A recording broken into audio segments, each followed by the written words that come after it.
Assalamualaikum warahmatullahi wabarakatuh. Selamat berjumpa kembali di dalam video pembuatan kali ini, yaitu untuk melengkapi atau memenuhi tugas ujian akhir semester di Universitas Pancasakti Bekasi dengan mata kuliah pengantar akuntansi 2. Dosen pengampu yaitu Ibu Merintan Berliana, Simbolon SEAK CAMAK. Dan pada pembahasan kali ini saya akan membahas tentang analisis laporan keuangan. Namun sebelumnya perkenalkan, nama saya Abdul, NIM 2902150123, dan saya dari Prodi Akuntansi. Langsung saja ke pembahasan. Nah, laporan keuangan itu sendiri yaitu suatu laporan yang berisi informasi keuangan mengenai suatu badan usaha yang akan dipergunakan oleh pihak-pihak yang berkepentingan sebagai bahan pertimbangan dalam pembuatan keputusan. Laporan keuangan merupakan output dari proses akuntansi. Nah, untuk apa sih tujuan dari analisa laporan keuangan ini?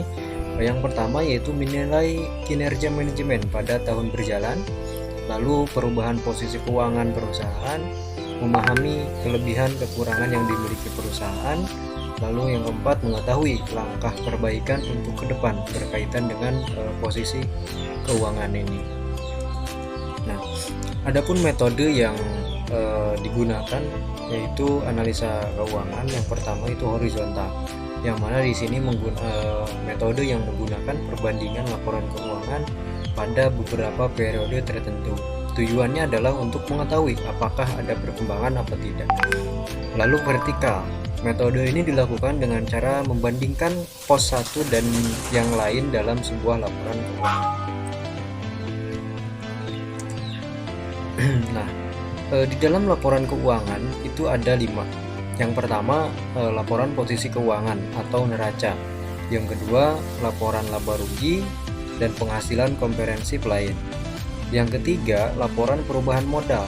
Yang keempat, laporan arus kas. Yang keenam, catatan atas laporan keuangan. Yang kelima catatan atas laporan keuangan. Nah, untuk laporan posisi keuangan sendiri ini berfungsi untuk memberikan informasi terkait posisi dan informasi keuangan sebuah entitas pada periode waktu tertentu. Laporan posisi keuangan ini digunakan untuk menentukan langkah terkait finansial pada periode selanjutnya.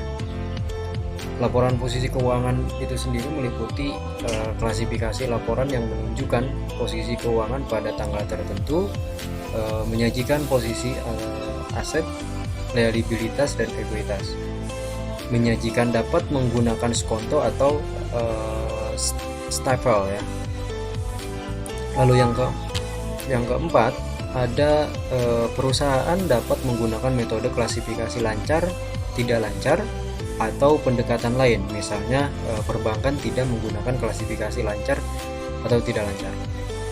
Lalu yang kelima, standar tidak menjelaskan komponen yang dilaporkan secara detail, namun menjelaskan minimum line yang harus dilaporkan terpisah jika nilai tersebut material. Nah, untuk aset lancarnya itu, untuk aset lancar klasifikasinya itu jika mengharapkan akan merealisasikan aset atau bermaksud untuk menjual atau menggunakannya dalam siklus operasi normal, memiliki aset untuk tujuan diperdagangkan, mengharapkan akan merealisasikan aset dalam jangka waktu 12 bulan setelah pelaporan, atau kas atau setara kas. Ini diambil dari PSAK 2 yang laporan arus kas, kecuali aset tersebut dibatasi pertukarannya atau penggunaannya untuk menyelesaikan liabilitas sekurang-kurangnya 12 bulan setelah periode pelaporan. Nah, untuk aset lancar sendiri ini entitas mengklasifikasikan aset yang tidak termasuk kategori tersebut sebagai aset tidak lancar. Nah, untuk ini sendiri laporan posisi keuangan itu menggunakan rumus aset sama dengan liabilitas dan plus ekuitas. Dan ini contoh untuk laporan posisi keuangan yang mana mengacu pada aset yaitu jumlah aset, liabilitas ekuitas yaitu jumlah liabilitas dengan ekuitas, jumlah liabilitas dan ekuitas.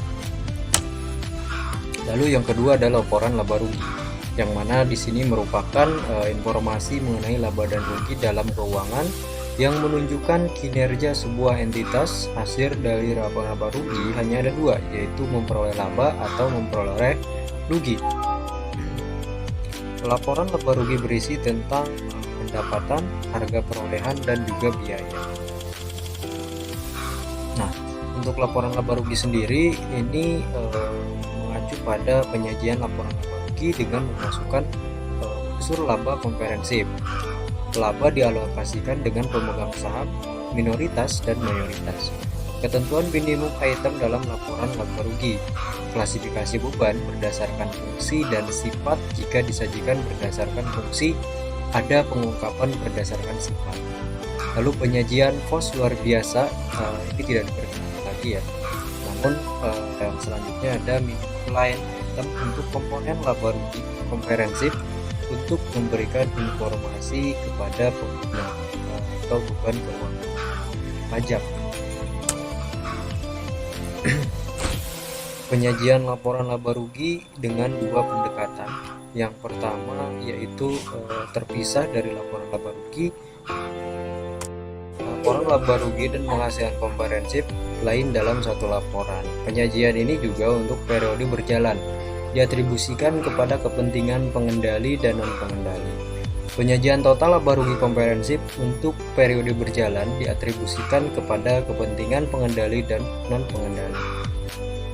Nah, ini untuk line minimum item ya, laporan laba rugi pada komprehensif, di mana mengacu pada pendapatan, biaya keuangan, bagian laba rugi dari entitas, beban pajak, suatu jumlah tunggal yang mencakup total dari laba rugi setelah pajak dan dari operasi yang dihentikan, lalu keuntungan atau kerugian setelah pajak yang diakui dengan pengukuran nilai wajar dikurangi biaya untuk menjual atau dari pelepasan aset ataupun kelompok yang dilepas dalam rangka operasi yang dihentikan. Nah, ini laporan laba rugi, penghasilan komprehensif lain, dan konsolidasi. Laba rugi sebelum pajak bisa lihat pada tahun 2005 dan 2014.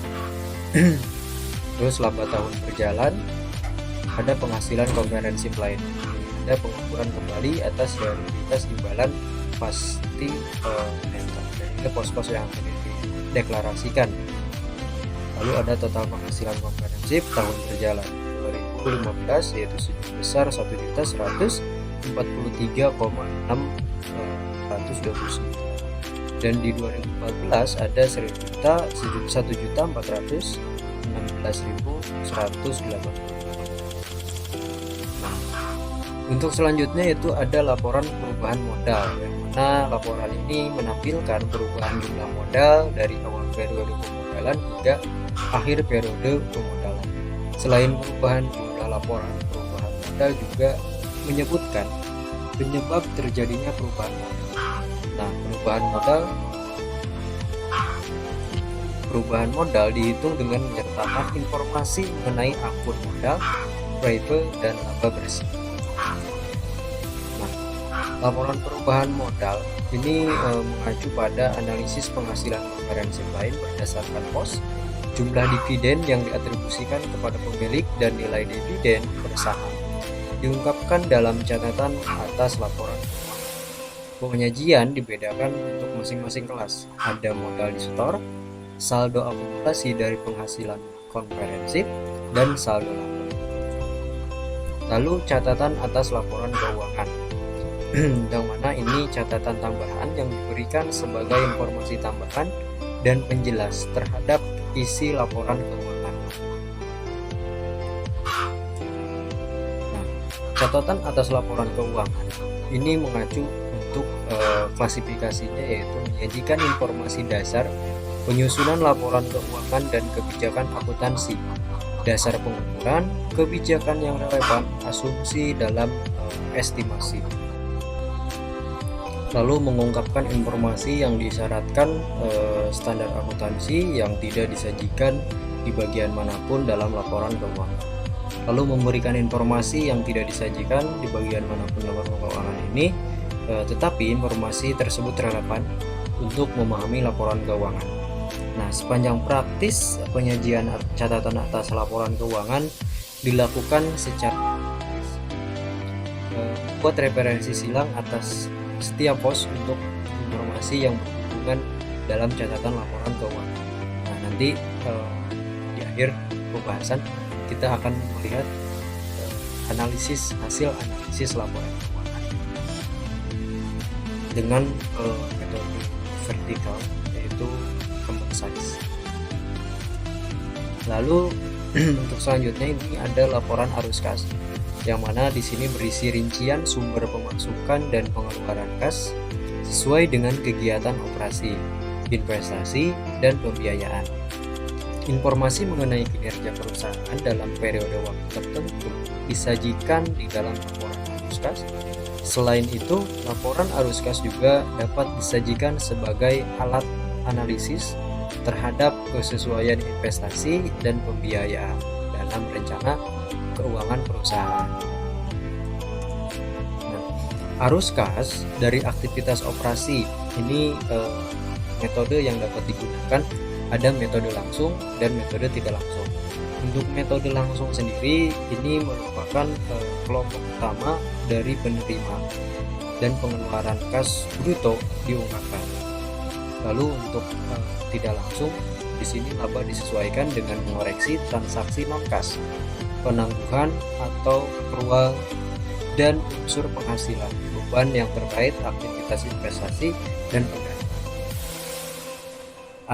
Lalu arus kas dari operasi juga di sini dianjurkan melaporkan dengan metode langsung, yang mana terdiri dari informasi yang lebih berguna. Lalu ada metode tidak langsung. Nah, untuk klasifikasinya, yang pertama, aktivitas operasi adalah aktivitas penghasil utama pendapatan dan aktivitas lain yang bukan merupakan aktivitas investasi dan aktivitas pendanaan. Aktivitas investasi adalah perolehan dan pelepasan aktiva jangka panjang serta investasi lain yang tidak termasuk setara kas.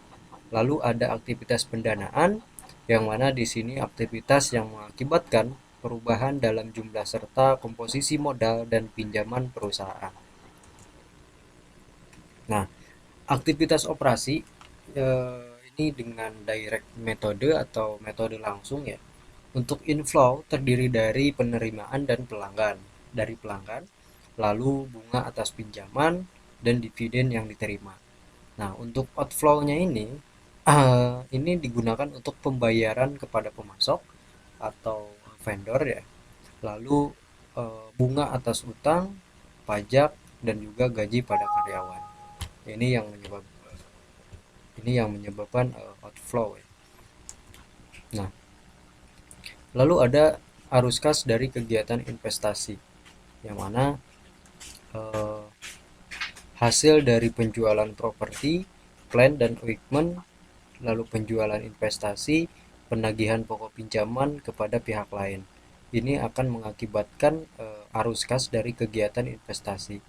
Nah, untuk kas yang dibayarkan kepada pembelian properti dan juga equipment, pembelian investasi dan juga pembeli, ini juga akan mengakibatkan arus kas dari kegiatan investasi ini.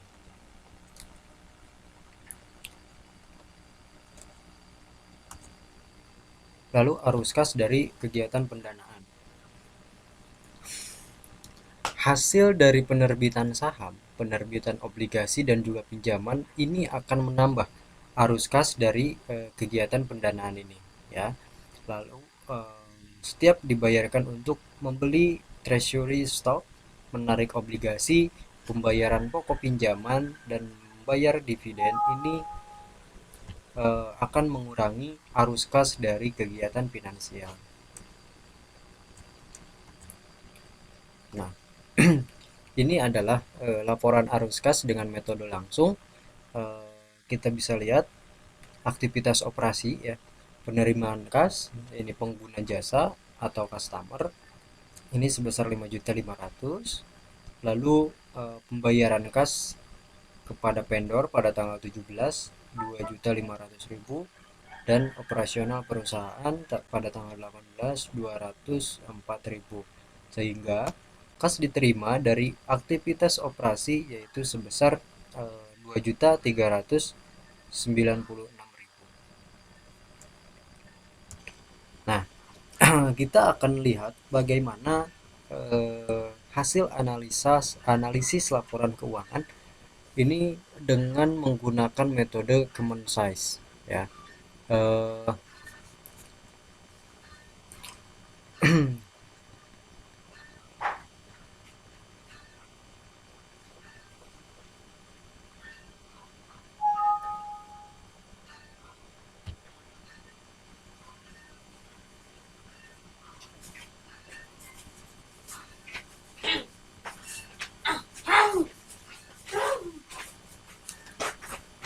kita akan lihat neraca komparatif dalam persentase per komponen ya, yang mana ini menggunakan metode common size. Ini eh, pada perusahaan jas ini perdagangan ya, perdagangan retail. Kita lihat perbandingan pada tahun yang berakhir pada 31 Desember 2018 dan 2019. Nah, yang pertama di sini ada aset ya, ada aset lancar yang mana kita lihat naik atau turun untuk persentase yang menggunakan metode common size ini ya. Nah, kita lihat aktiva lancar tahun 2019 lebih besar daripada 2018. Yang mana jumlah aktiva lancar tahun 2019,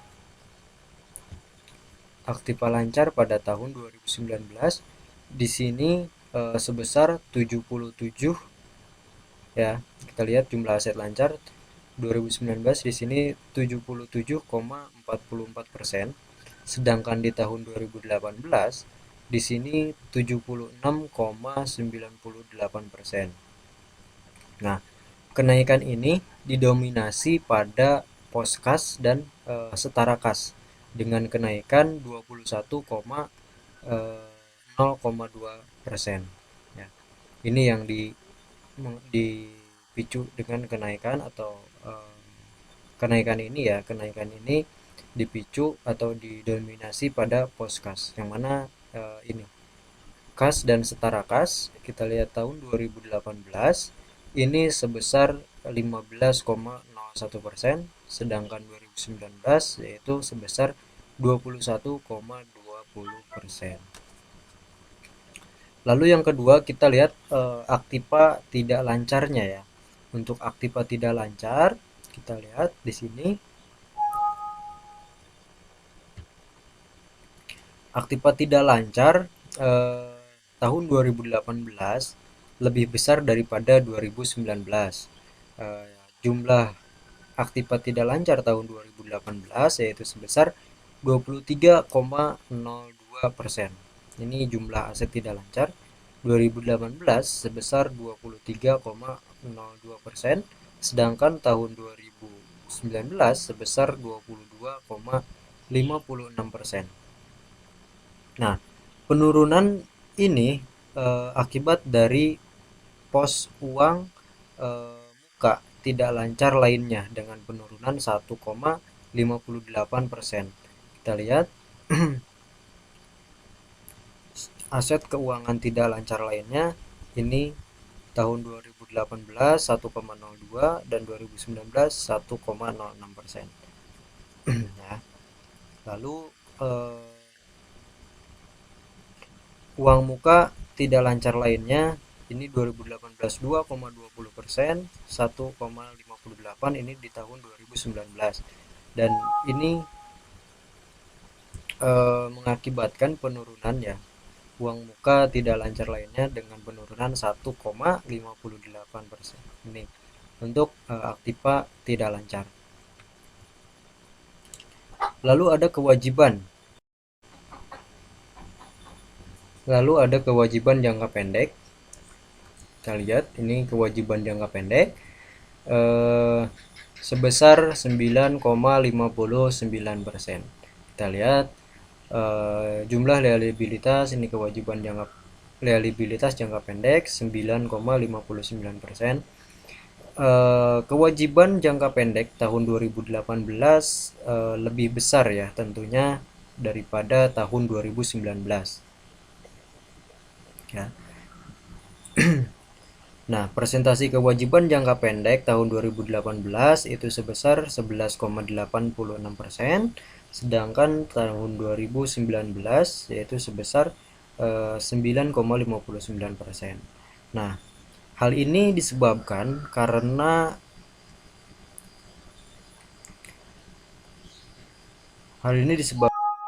likuiditas.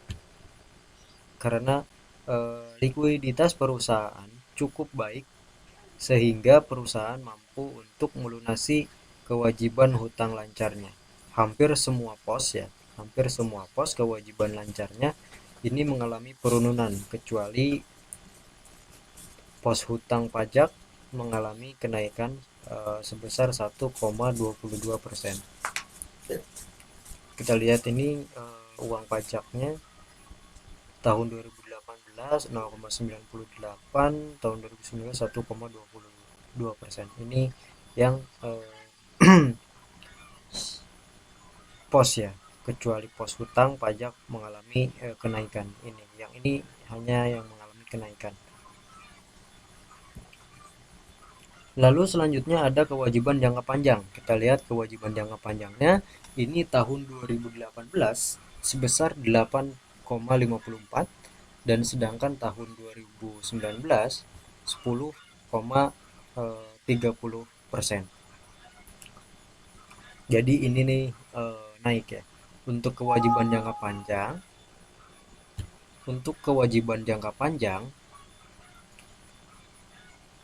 tahun 2019 lebih besar daripada 2018. Nah, presentasi jangka panjang ini sebesar 10,30%. Nah, kenaikan ini didominasi oleh kewajiban imbalan pasca kerja jangka panjang dengan kenaikan 10,3%. Ya. Jadi kenaikan ini didominasi oleh kewajiban imbalan pasca kerja panjang dengan kenaikan 10,3%. Lalu ada ekuitas modal, yang mana ekuitas modal ini di tahun 2018 ya.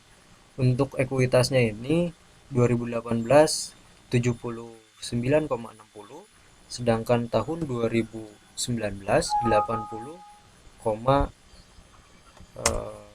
80,11.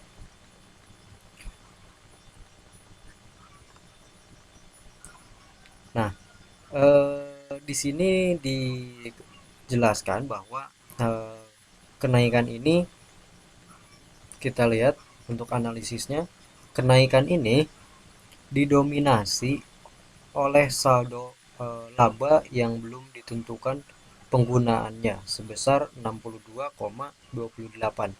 Kita lihat saldo laba yang belum ditentukan nih 62,28, sedangkan di tahun 2018 60,78, dan ini belum disesuaikan. Ini belum ditentukan penggunaannya ya, sebesar 62,28%.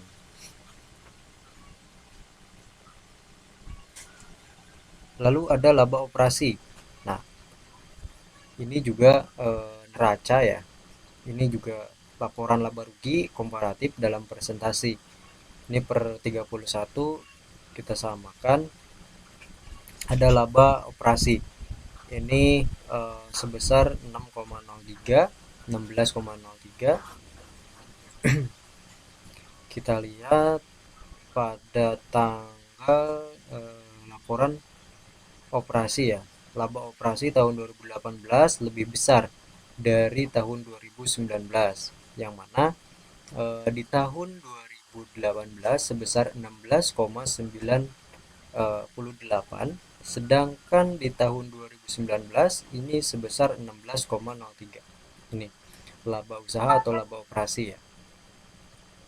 Nah, penurunan laba operasi ini disebabkan oleh apa?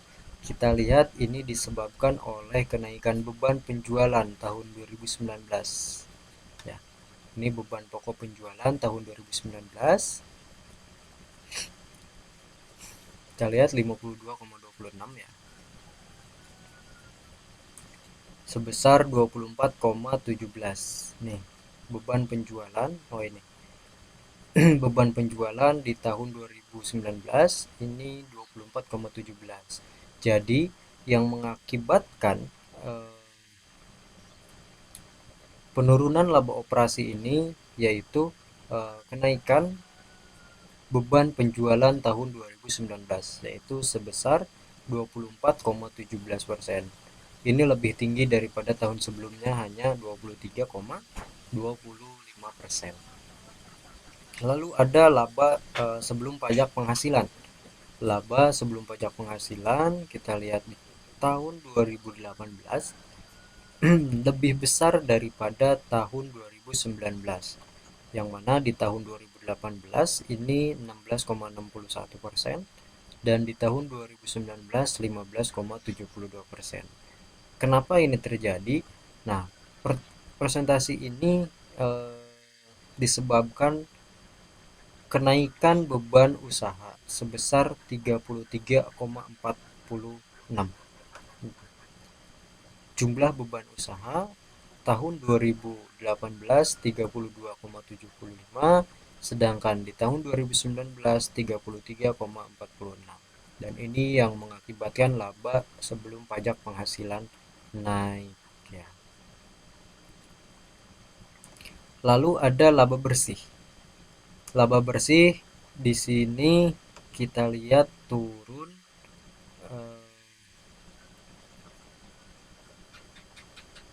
dari tahun 2018 ya. Artinya tahun 2018 lebih besar daripada 2019. 13,48 di tahun 2018 dan 12,73 di tahun 2019. Nah, persentase ini disebabkan tahun 2019 banyak biaya dikurangi biaya yang meningkat ya. Sedangkan untuk penjualan laba peningkatan tidak signifikan. Kita lihat beban pajak penghasilan ini ditangguhkan, beban pajak penghasilan bersih ya ini lebih besar. Nah, jadi artinya di sini disebabkan oleh penjualan ya, banyaknya biaya dikurangi biaya yang meningkat, sehingga ini mengakibatkan tidak signifikan. Dan kenaikan ini ya dipicu oleh beban yang tadi dengan sebesar 12,73%. Dan ini penurunan ya lebih besar di tahun 2019. Jadi untuk kewajibannya, untuk aktiva lancarnya yaitu lebih naik ini ya 77 tadi untuk aktiva lancar.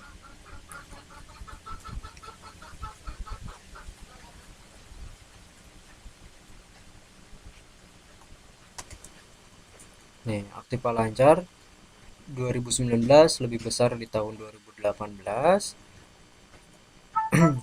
Aset tidak lancar 2018 . 2018 Kita lihat untuk aset